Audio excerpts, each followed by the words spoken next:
Провинциальный городок Нивиль тек медленным течением. Утро начиналось звуком автобусов, которые скрипели на поворотах, запахом теплого хлеба у пекарни на центральной улице и негромким гулом разговоров возле рынка. Казалось, что в Нивиле все знают всех, и как только в город возвращается кто-то из прошлого, его имя разлетается быстрее ветра. Когда Лиза Верес вошла в стеклянные двери городской администрации, многие подняли головы. Кто-то сразу узнал похожие черты, кто-то почувствовал легкое дежавю, но ничего не сказал. Она была новой юристкой, присланной из областного центра для работы по правовой проверке договоров. Официально. Так рассказывали. На самом деле никто не знал, почему она выбрала этот город. Никто не знал, что она родилась здесь, и что ее мать была найдена в реке 12 лет назад. Официальный вердикт – несчастный случай. Лиза знала, что это ложь. 12 лет назад она была подростком. Полиция сказала,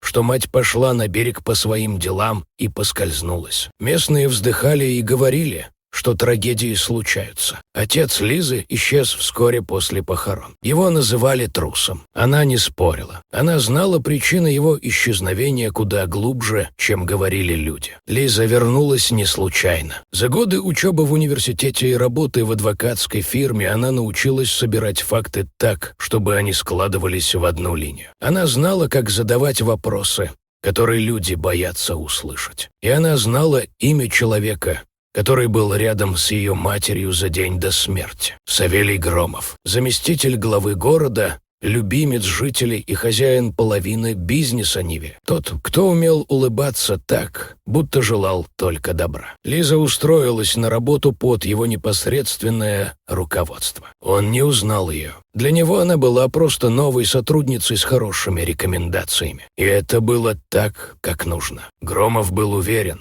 что прошлое закопано. Первую неделю Лиза наблюдала. Она сидела на совещаниях, смотрела, какие документы подписывает Савелий, как говорит, что скрывает за улыбкой. Она видела, как он легко давит на людей незаметными для остальных словами. Это был человек, который растаптывал мягко, почти ласково. Вечерами Лиза возвращалась в маленькую квартиру, которую сняла недалеко от набережной. Она доставала старую коробку из-под обуви, в которой лежали выцветшие фотографии матери и обрывки писем. Она не плакала. Слезы прошли много лет назад. Внутри жила только решимость. В одном письме мать писала о человеке, которого боялась. Она не называла имени, только слова.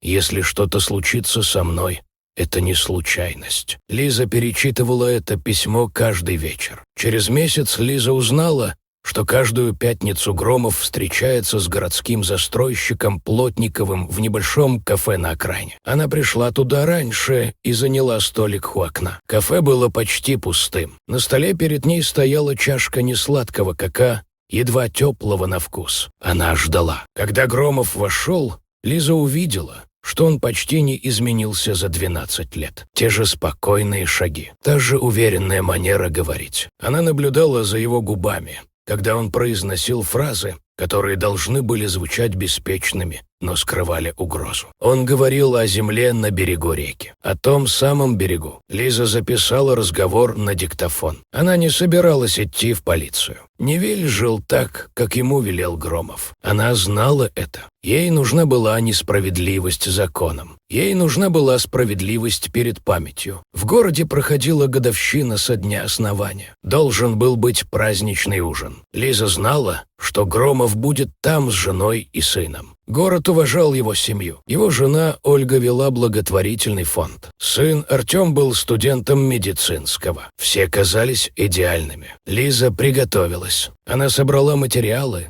фотографии, записи разговоров, выписки из архива, старые отчеты, где подписи были подделаны. Она знала, что показывать это надо в нужный момент, когда у человека нет возможности уйти от взгляда других. Она пришла на ужин в темном платье. Ее взгляд пересекся с взглядом Громова. Он улыбнулся ей. Она улыбнулась в ответ. Когда ведущий закончил поздравления, Лиза поднялась на сцену. Она сказала, что хочет сказать несколько слов о людях, которые сделали вклад в развитие города. Ей дали микрофон. Она не говорила громко, она говорила спокойно. Сначала о матери, о женщине, которая работала в библиотеке и помогала детям. Потом о том, как она исчезла. Потом о берегах реки, которые стали доходным участком только после ее смерти. В зале наступила тишина. Люди слушали. Громов смотрел на нее без выражения. Лиза подняла глаза на экран,